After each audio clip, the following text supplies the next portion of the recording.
Welcome to Jefferson Liberty Radio, the voice of the state of Jefferson in the Central Valley. I'm Matthew, as always, joined by Alan. How are you doing, Alan? I'm doing great, thank you. And Pat? I'm doing great, thanks.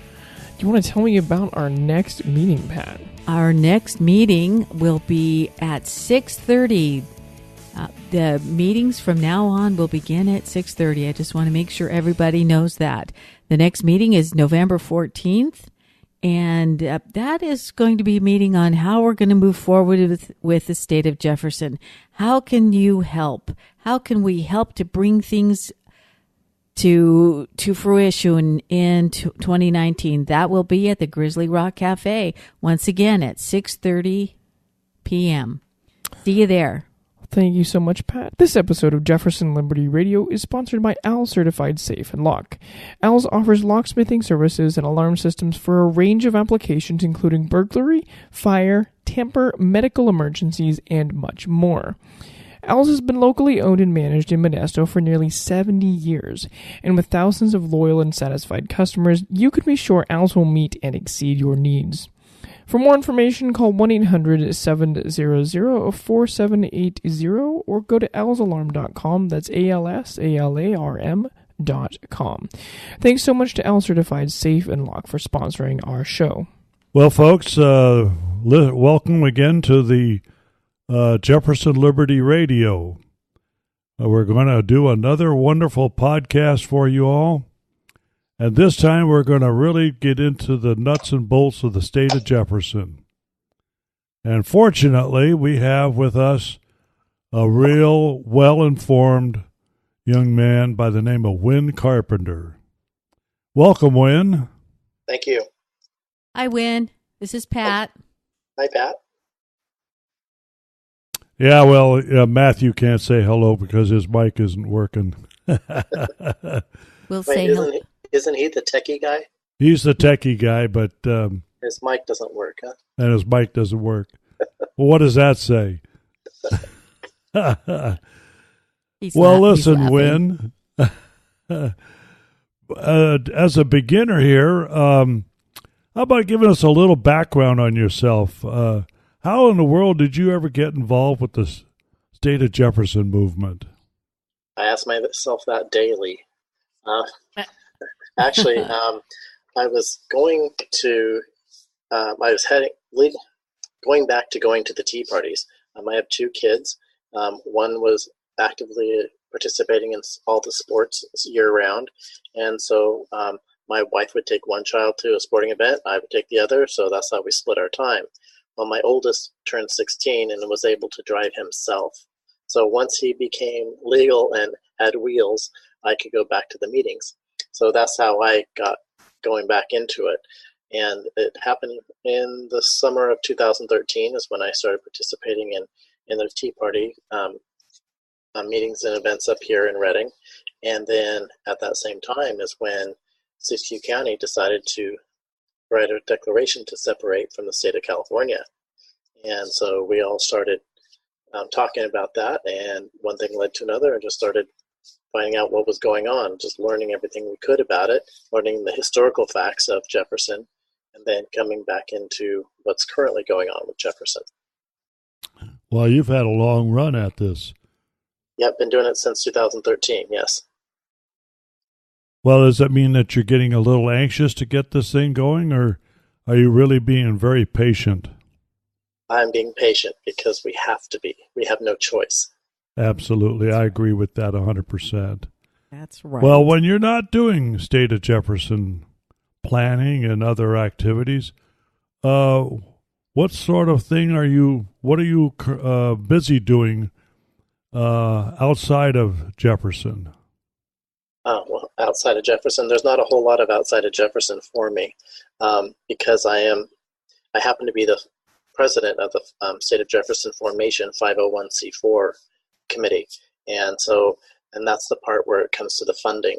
And so we talk about how we're going to pay for the attorney fees and or the costs of the court costs, actually, not the attorney fees, but the court costs of getting this whole thing through the court system.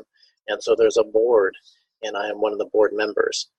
And the way I became a board member is I was asked to participate and see if I would be a board member.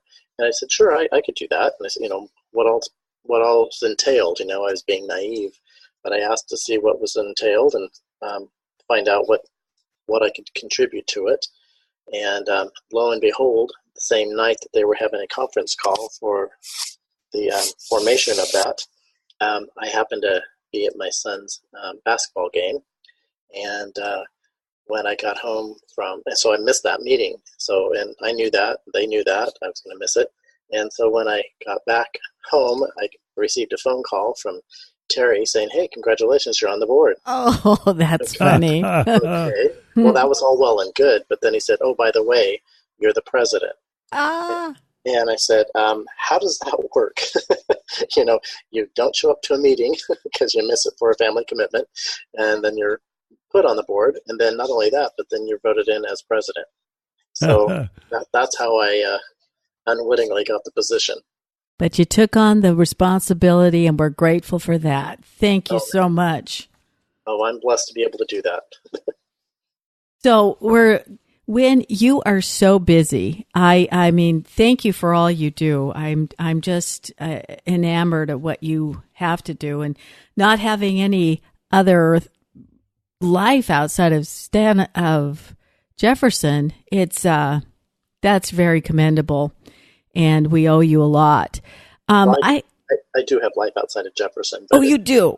Okay, yes, good. But it is consuming, let me tell you. It is consuming. You're right. Yes. Good. Well, I'm glad to hear you do have some sort of an outlet there. Yes. So I've got a question. You're really close to the lawsuit, and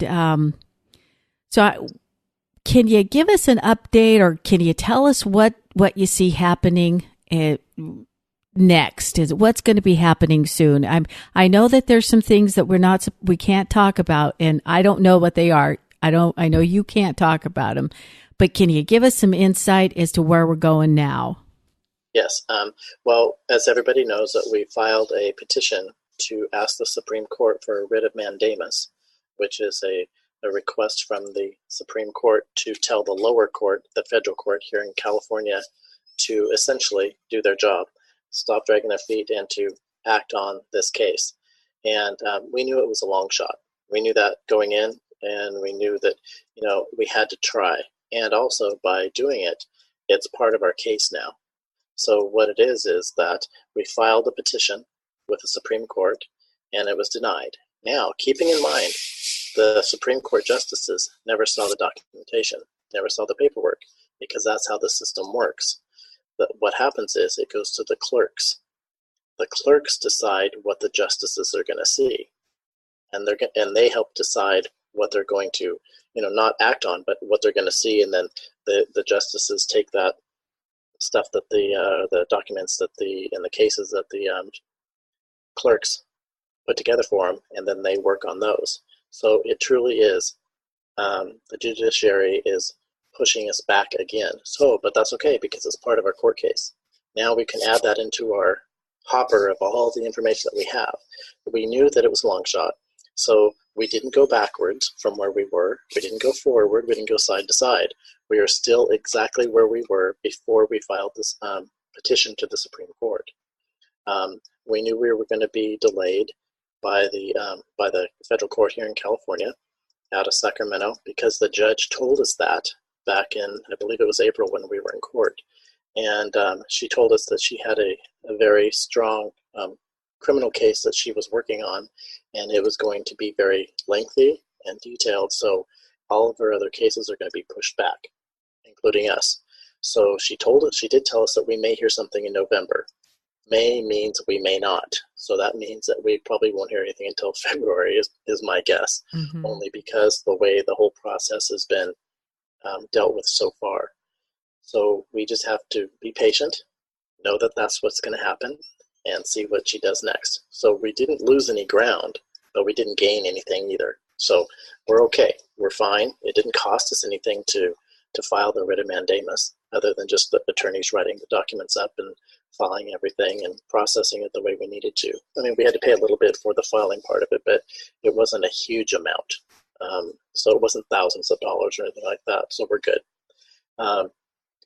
We're just going to move forward and patiently wait for her decision on what's going to happen next. Patience seems to be the optimum word there. Yeah, and in the meantime, while everybody's being patient, we have to be diligent. We have to be out collecting signatures. We have to be out talking to people. We have to pass out brochures. We have to have dialogue with people so they understand what we're doing and why we're doing it. And make sure that they understand the process of what we're doing and how we're doing it. Our website, soj51.org, is perfect for that. It's got videos on there. Mark Baird, our main speaker for Jefferson, has multiple videos on there talking about what we're doing and why we're doing it. The Facebook accounts that we have, every county has a Facebook account. And Sally Raposa out of Reading, she posts all the information that we have for Jefferson as it comes available on each and every Facebook account for all the counties, for all 23 counties. So we have all that going. It's just a matter of getting it out there and people being able to read it and digest it, understand it, and ask questions. And we know that there's a lot there. There's a lot of information there. And a lot of this stuff was never taught to us in school. So we're having to learn, through the school of hard knocks of learning what we're doing, why we're doing it, and how we're doing it. The attorneys for us, because I am the president, I'm named in the case. I'm a plaintiff in the case, and I speak with the attorneys on a regular basis. Sometimes too regular, 3 or 4 times a week. Sometimes multiple times a day, depending on where we're at in the process. So we do what we can. We're fighting the fight. We're making it work. And our legal team is awesome. They're doing a stellar job. I couldn't agree with you more. They are doing a stellar job. When we know that the case is currently before a Judge Mueller, yes, and she's in the Eastern District of the Ninth Circuit, and with a crystal ball that's before you, do you have any idea what you would expect the outcome of the case would be, what her decision would be? Well, I'm going to go out on a limb and assume that she's going to do what she did in the very beginning back in 2017. She gave us our 3-judge court, and it's critical that we get our 3-judge court. The 3-judge court or 3-judge panel, instead of having a jury, we would have 3 judges following the Constitution deciding our case.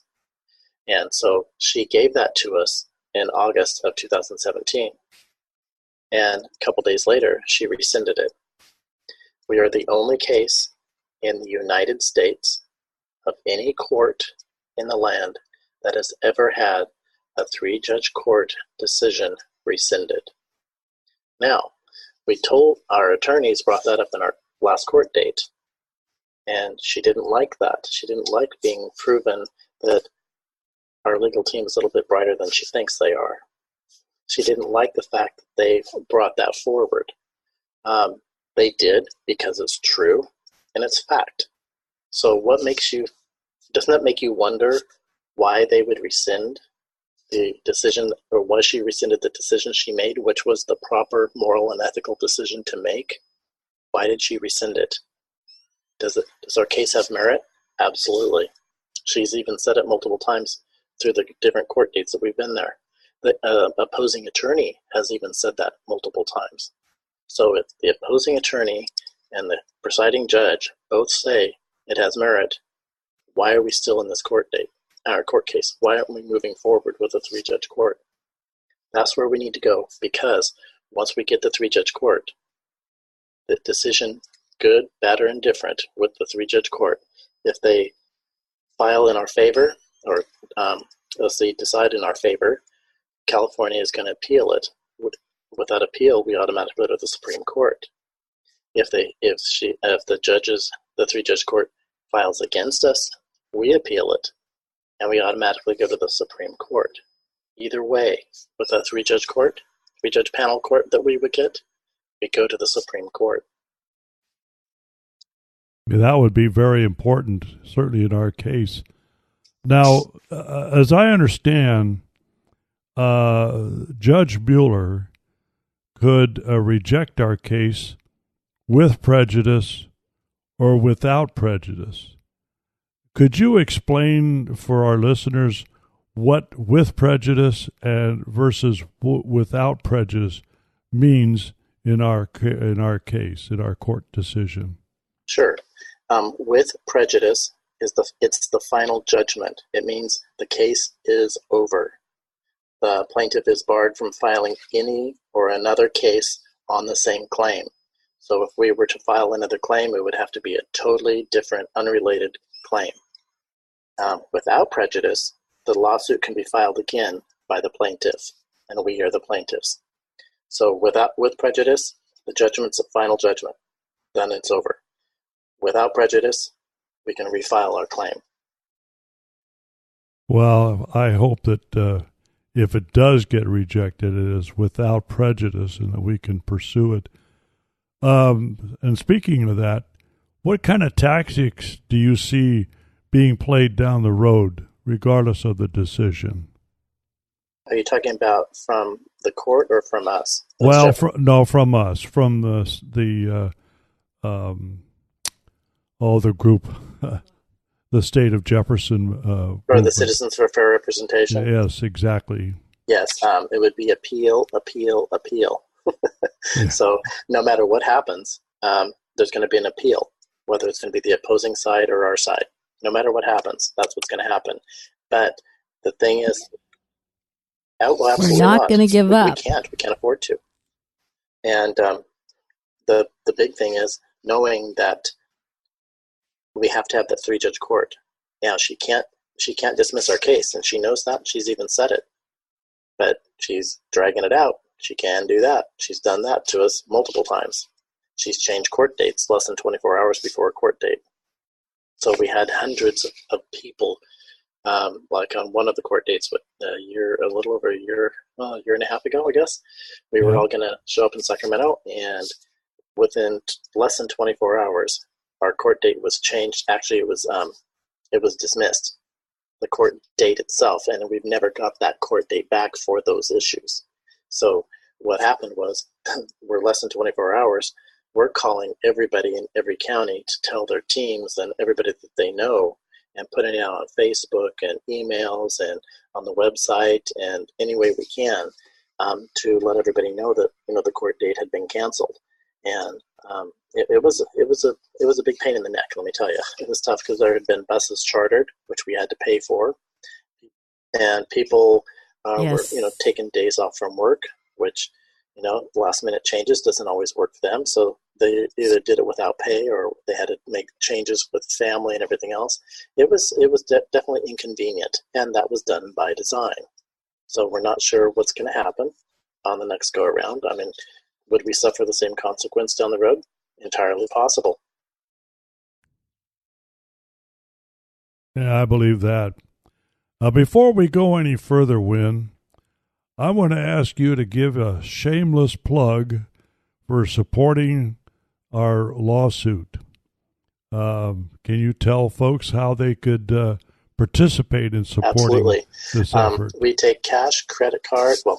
We take cash, money ordering, and checks, and you can mail those to P.O. Box 751, Palo Cedro, Palocedro, 2 separate words, Palo Cedro, Palocedro,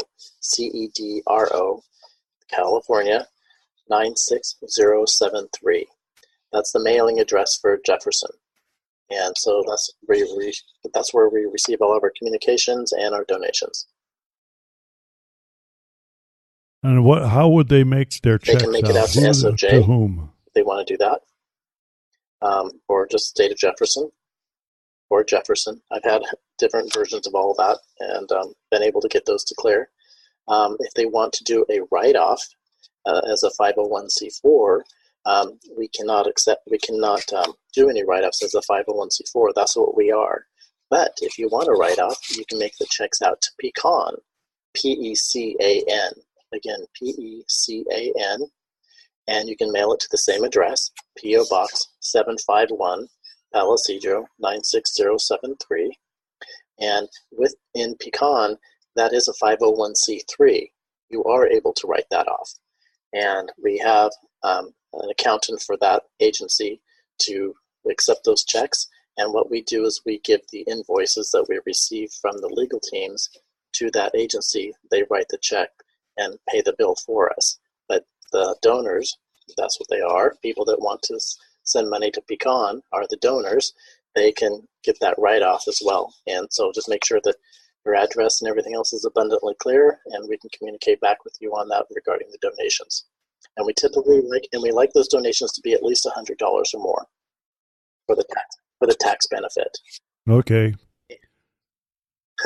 And then also too, the we have a PayPal account, State of Jefferson PayPal. You can go on there and pay that.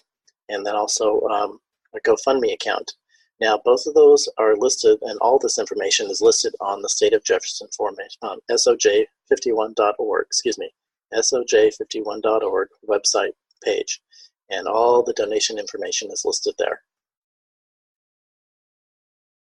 Yeah, now, when on the checks that are made out to Pecan, aren't they supposed to write on there something on the bottom, about... in the memo portion of the check, on the bottom left-hand corner, please write legal fund.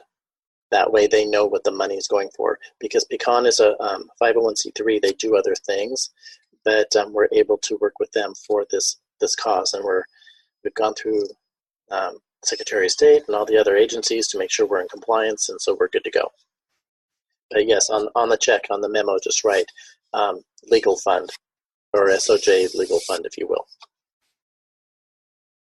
Yeah. Well, very good. Thank you, Win. And I hope our listeners will certainly consider giving a contribution, that would a be generous wonderful. Contribution. Yes.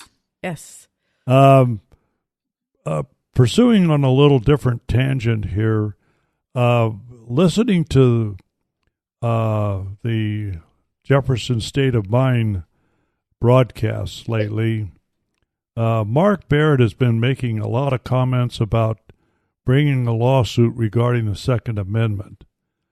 Can you give us a little breakdown on this potential lawsuit? I know that Mark is eager and wanting to put something together for that. I know that they're in the process right now of drafting either a letter, a statement, and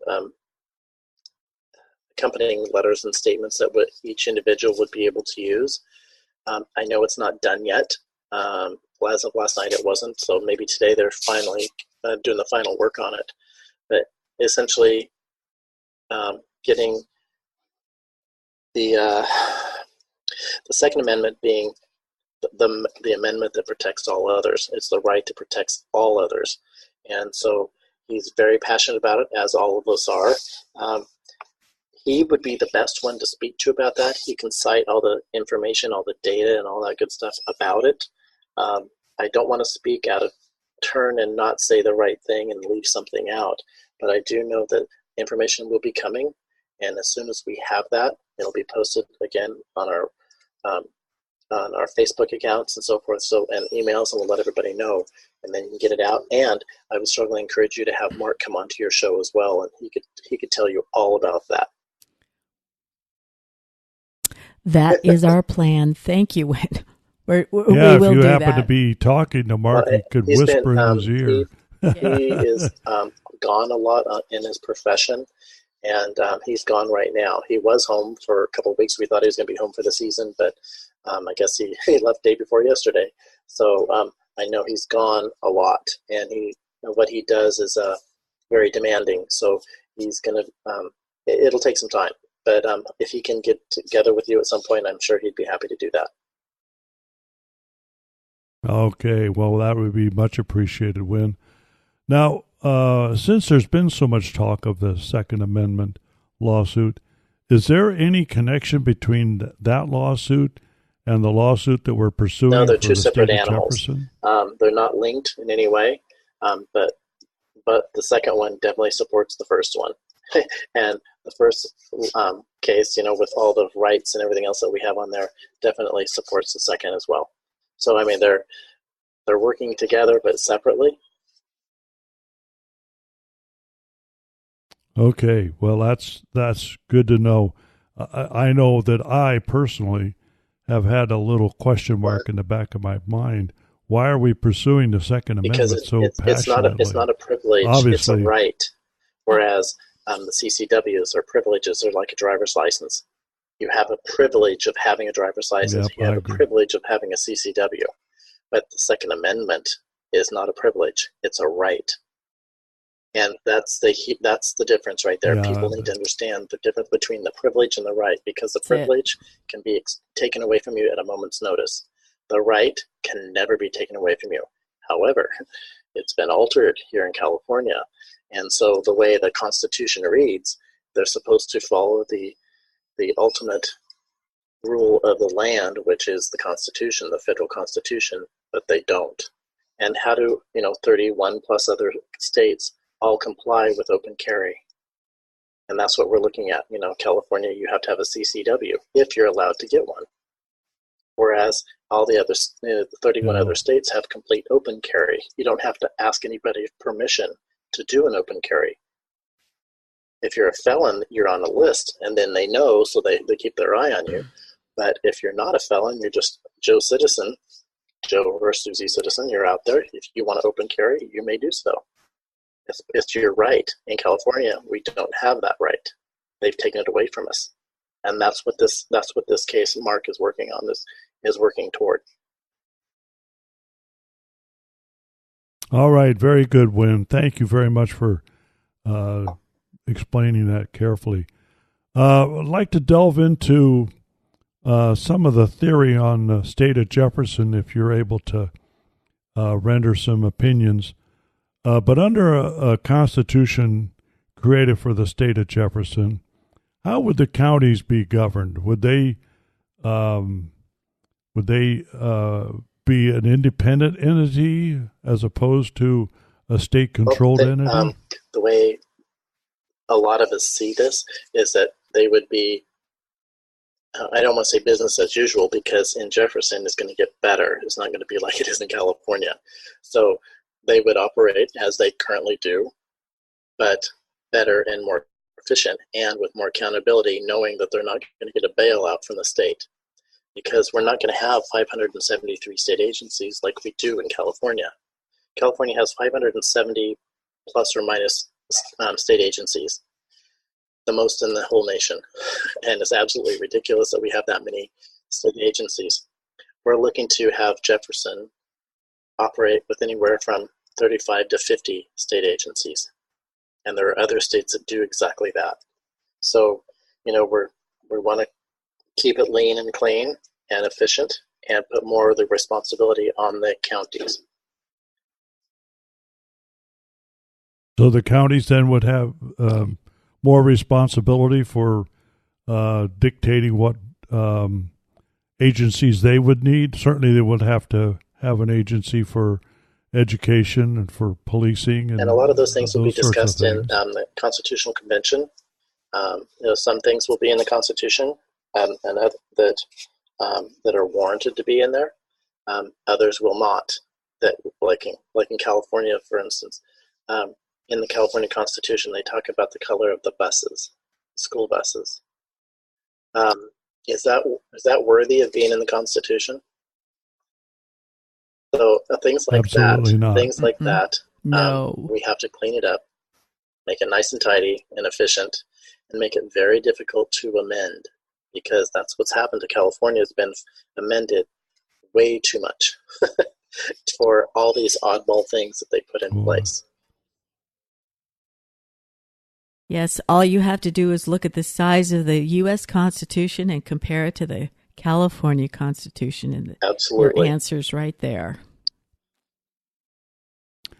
Going on to policing, would Jefferson have its own? And again, those are the kind of things that we'd force? have to hammer out in the Articles of Separation, figuring out what's going to happen. Are we going to have state police, or are we just going to have all the counties have their own sheriff's departments, and all the police in those counties would operate under the sheriff's department? That way there is no issue regarding jurisdiction within the county, because a lot of times the police officers or the sheriff's deputies, they quarrel over who's responsible for something happening at a certain location within their entire county. Is it in the city or is it the county? Well, it doesn't really matter. If you're part of the police force or the sheriff's office, what have you, you're going to respond regardless. And that's what we're looking at. Cleaning it up, making it all work together. And the neighboring counties, adjacent counties, can work together as well. So if you have a bad guy going from one county to the other, you can drive into that county chasing that bad guy so you don't have to stop at the county line and lose him. So things like that, basic things like that are going to be more user-friendly for neighboring counties. It'll help each other out. It'll keep our sovereign citizens protected and our properties protected. That makes way too much sense. Makes good sense. Good sense.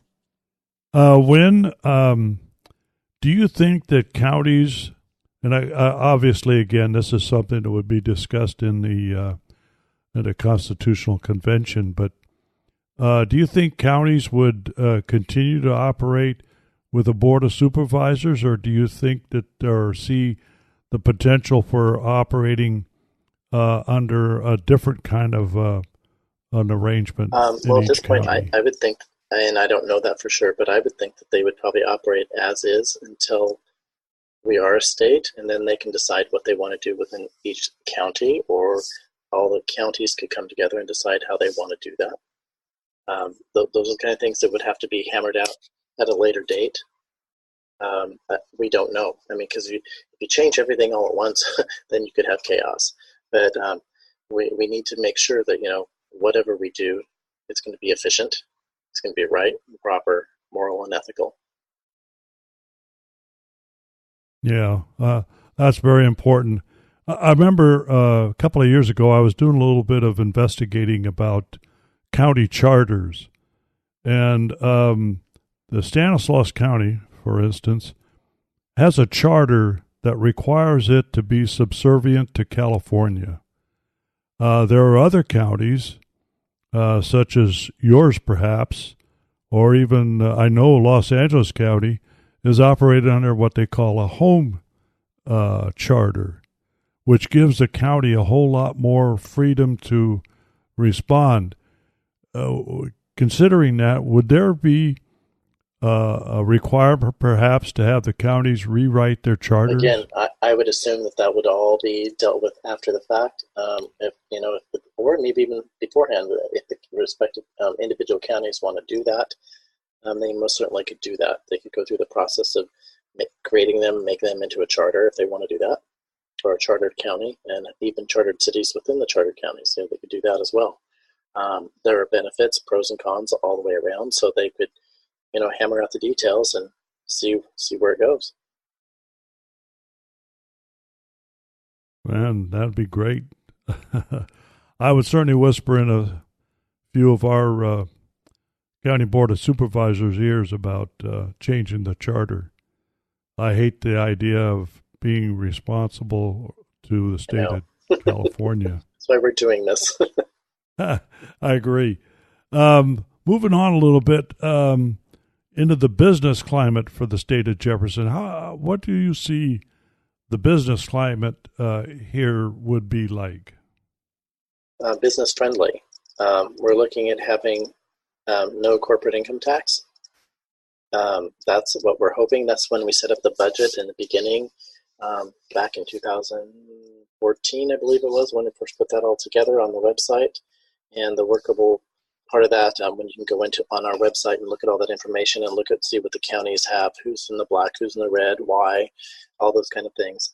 Those are the kind of things we're looking at, because a lot of agencies, well, I shouldn't say agencies, a lot of companies, corporations, number one, have moved out of our state for the unfriendly California attitude and the way they treat them.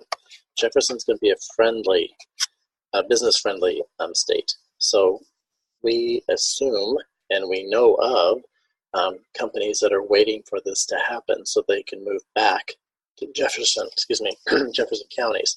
So we do know that we have, personally up here in Shasta County, we have some people that are native here. They have all their family here, and they have some major corporations down in the Bay Area, and they want out.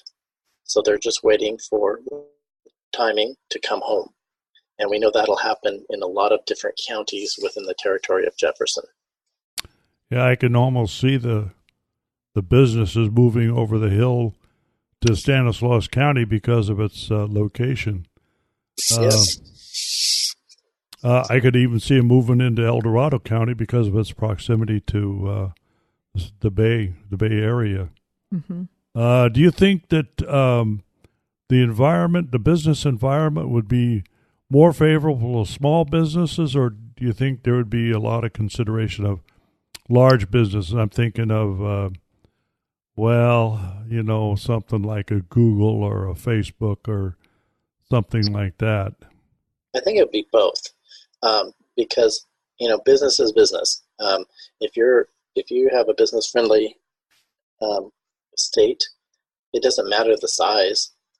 It doesn't matter how many employees they have, or if they're just owner operator. It's going to be business friendly, and that's our goal, is to be business friendly for a couple of reasons. The tax base will be good. The employment factor will be great. So they will bring some employees, but they will also employ people that currently live here. And so that it'll just perpetuate all the way through the process. I mean, when you think of some of these companies moving into the Jefferson territory, they're going to be buying property, they're going to be developing property. All of that generates revenue for the city, the county, and eventually the state. And it generates incomes for people who may or may not be working, or have companies that could work with those other agencies or companies to develop those companies and agencies. So it definitely would be a boom for all of us. That would be the next gold rush, if you will. Oh, yes. I can see the value of property going skyrocketing, or at least getting better. Yes, absolutely. And I've told all my friends over in the San Jose area that if they want to come to Jefferson, they better buy their property now instead of waiting. Good. Yes. Good one. Good, Alan. Here's a question that was asked to me, and I really couldn't understand the reason for it, but would there be a border patrol for the state of Jefferson? Everybody sees my bumper or my license plate frame that says State of Jefferson Border Patrol, and of course that brings up a large question. Certainly, we had it in 1941, but I can't see that it would be an appropriate thing for the state of Jefferson under a new regime. Tongue in cheek, I think people say they're going to have a border patrol, but I don't see that as being practical. But I don't know. I'm not in that industry, so I don't know. Who knows what's going to happen? I mean, who knows what's really going to happen? We don't. That's a well-put answer, Win. I'm sorry I'm skirting the issue, but No. Yeah, neither do I. I tell them about the history of the Border Patrol going back into 1941. Yeah, because in 1941 they'd stop people on I-5, and they weren't stopping them in a bad way. They were stopping them to give them information, and they did that 1 or 2 days a week. They'd just stand out there and just do a roadblock. And in those days, you could do that because you only might have 1 or 2 cars every couple hours. Whereas right now, I-5 is, it's a freeway. You don't want to be in the middle of that. And that was done up at the Oregon border. So it's definitely a busy thoroughfare right now. Yeah. But in the old days, it was not.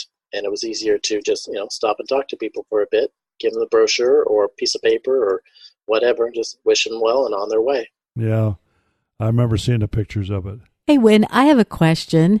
What is happening with the southern Oregon counties? Now, I know that one state cannot legally sue another state, so they are not working with the CFR, Citizens for Fair Representation. So do you know what they're doing right now? Are they active in the state of Jefferson? I really feel like I should know the answer to this question, but I really don't. Yes, they are active. They are active in the Oregon State of Jefferson movement. Now, keep in mind that we in California have to separate our California counties from California. They have to separate, they being Oregon counties, have to separate their Oregon counties from Oregon. So we are two independent issues operating under the same umbrella as far as the Jefferson movement. However, we have the court case here in California. They don't have a court case up there. They're working on it actively. They're working with their legislature to get things moving. There are 9 counties up there. Most all of them are on the southern border of Oregon, and there are a few towards the center a little bit. And they're all working very hard, as we all are, to create the separation from the Oregon base up there.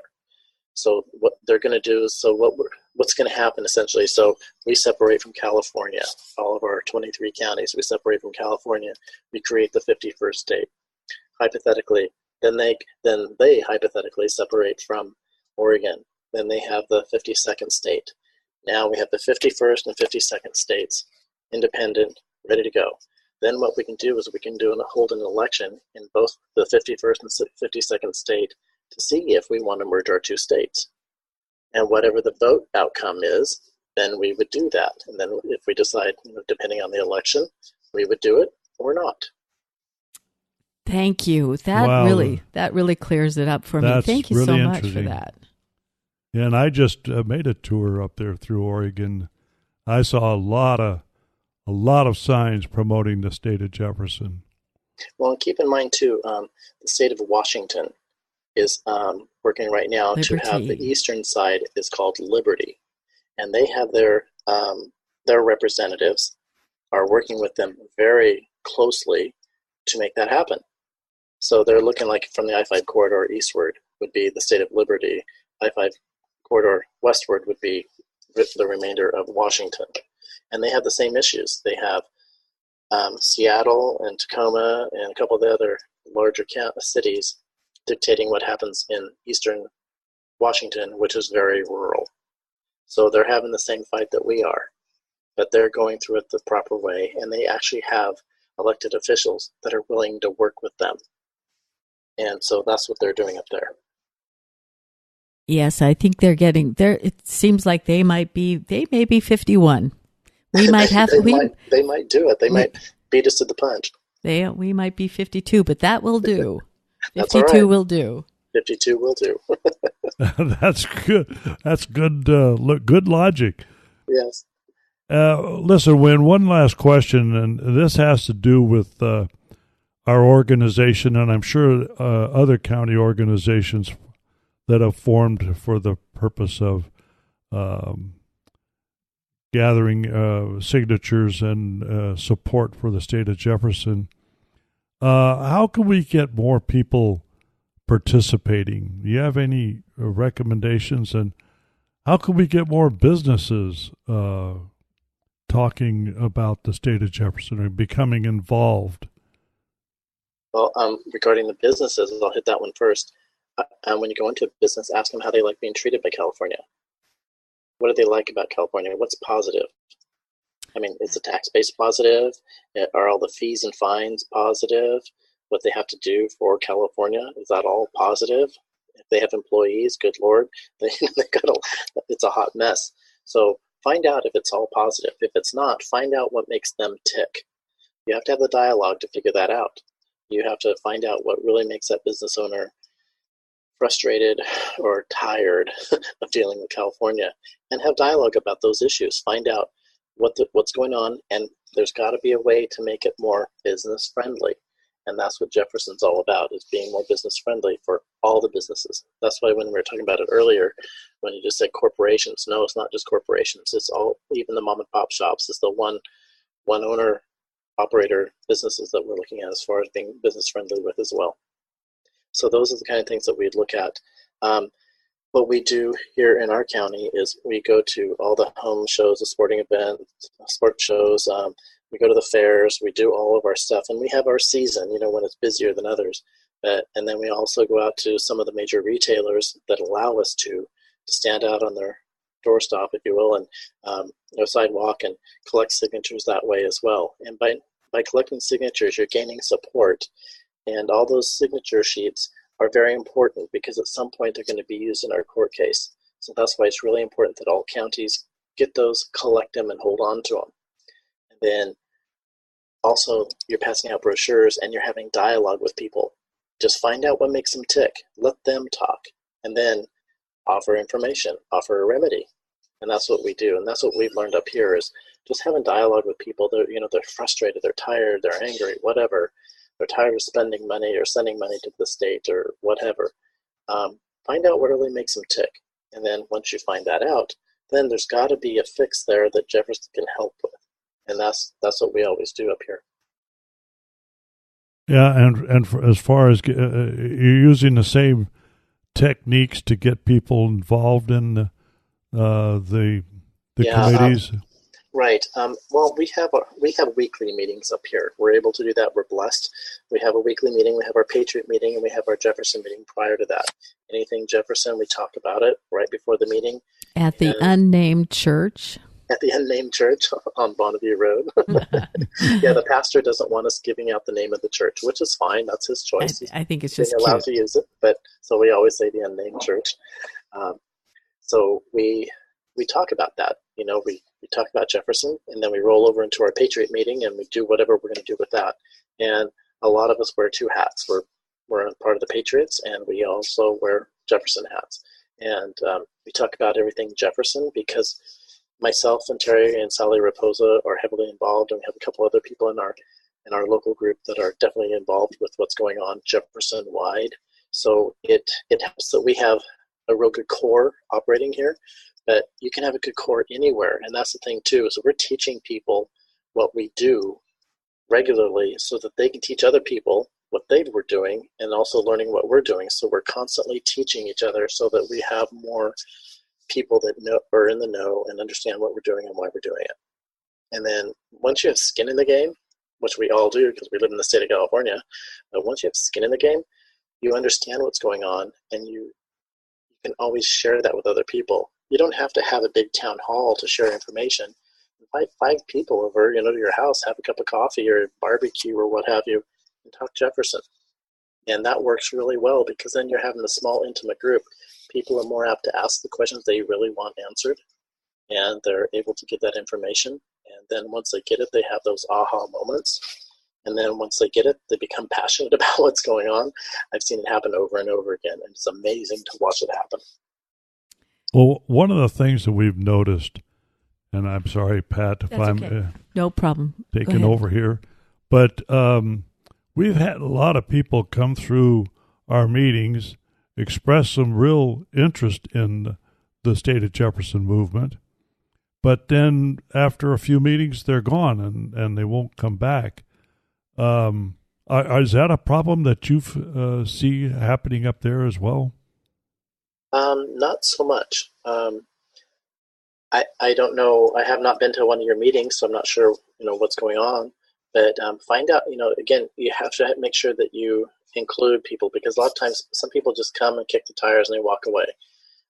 They find out, okay, it's going to require work. Not everybody's a worker, and you don't have to be. You just, you can get on the phone, you can go on the computer, you can be a computer warrior or a keyboard warrior, whatever. They can help in those kind of ways instead of being out in the heat or out in the cold or whatever, doing whatever, manning a booth or what have you. There are different ways to get people involved, and thinking outside of the box is an absolute must. You have to think outside the box regularly in order to get people to participate and for them to embrace the process of what we're doing and how we're doing it. Oh, that's good advice, Win. Thank you so much. Well, Pat, you had a question or a thought? No, thank you, Win. That was really good advice. That's basically all I was going to say. I didn't have another question. I'm sorry.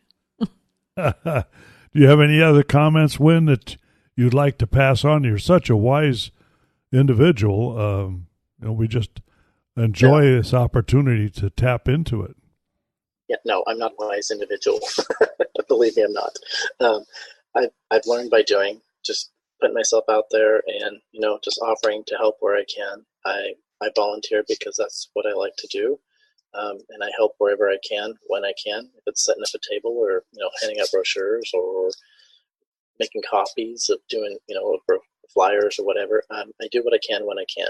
Sometimes I can do a lot. Sometimes I can't. Sometimes I miss events. Life goes on. The big thing is to know that we're committed. We're not going to stop. We're going to work on this until we have our state. And even after we have our state, that's when the real work begins. And I can't imagine the real work beginning then, because I feel like I'm really working hard now. But that's when the big challenges come. Yeah, but I'll tell you what, when that event happens, all that work is going to seem like just joy. Yes.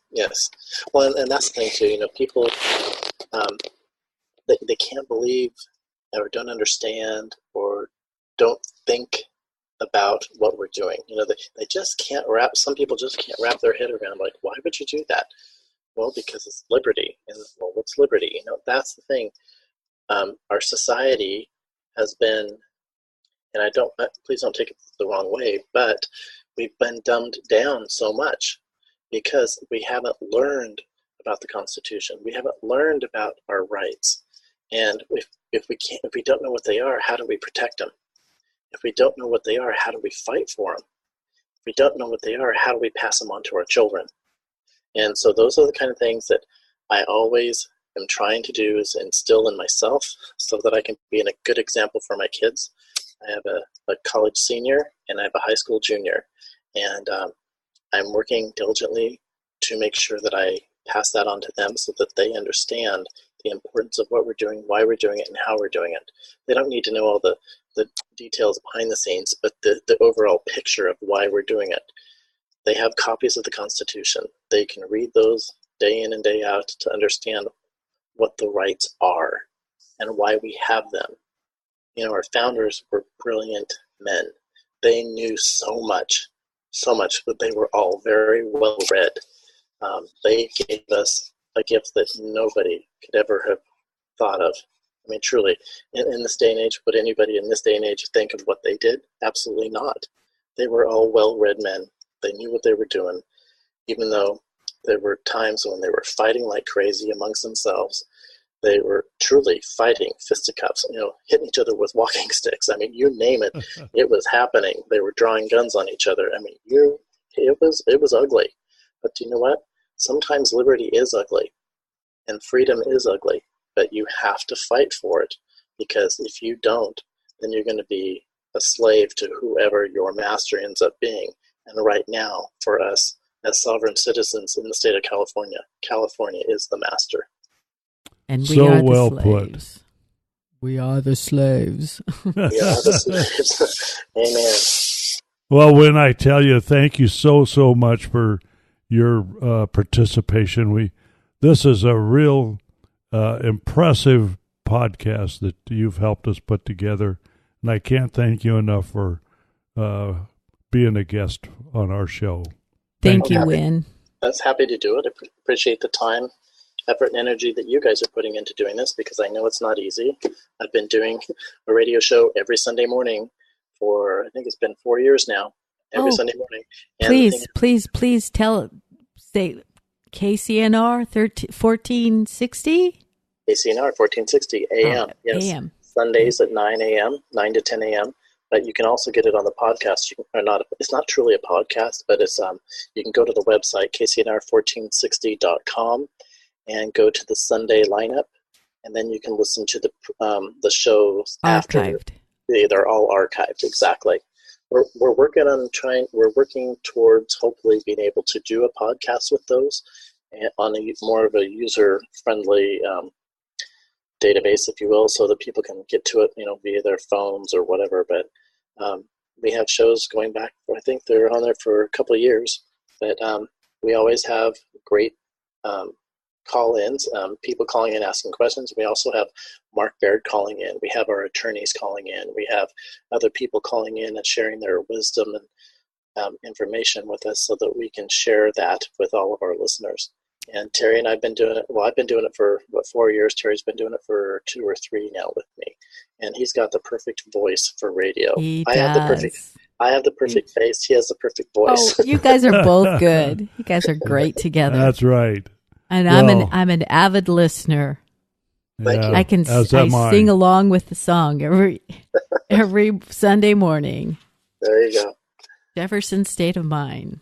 Well, it's a work of faith and a work of love. We're doing it because we know we need to, and some days it's easier than others. But we do it because we know we need to do it, and we're doing it for all of us. Always learn something. Yes, thank you. You do an excellent job. Well, again, Win, thank you so much for being a guest, and we look forward to perhaps having you on again sometime. Well, thank you. Appreciate it. You bet. Thanks again. Thank you, Win. You bet. The time has come. For 51. Amen. Amen. Amen. Amen, brother. Okay, we got the Stanislaus Concerned Citizens upcoming meetings, and we'll start it off with November 14th. We're going to be talking on how to move forward with the State of Jefferson, SOJ. Come on out and help us plan what we're going to do for the upcoming year, 2019. It's coming up real soon here. That will be at Grizzly Rock Cafe at 6:30 p.m. And all of the meetings, by the way, are going to be starting at 6:30 from now on. Just a little note there. On December 5th, we have Stanislaus County, State of Jefferson. Where do we fit in? As we're moving forward, it'll be a questions and answers session, and we'll show you where to go for all the videos and discuss how to share SOJ and how to gather signatures. Once again, that's at Grizzly Rock Cafe at 6:30 p.m.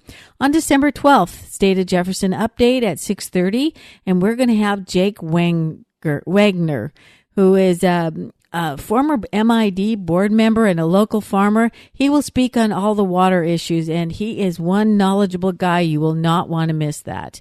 And we've got the Christmas party coming up soon. We'll let you know how that is and more information on that later.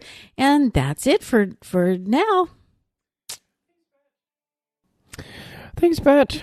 Thank you for listening to this show. If you're interested in sponsoring our show, you can head over to jeffersonlibertyradio.com or email us at sponsors@jeffersonlibertyradio.com. We'd love to hear from you with your questions, your comments, your feedback. Email us at feedback@jeffersonlibertyradio.com or via our website. Don't forget to subscribe to us in iTunes if you're listening on the web or your podcast players. Leave us a 5-star review. We would really, really appreciate it, and it really helps our ratings. You can also find us on the social media, on the normal social media, Facebook, Twitter, even Spotify, YouTube, Google Play, and alternative media such as BitChute and Gab. Thank you so much for listening to this episode of Jefferson Liberty Radio, and we will catch you next episode.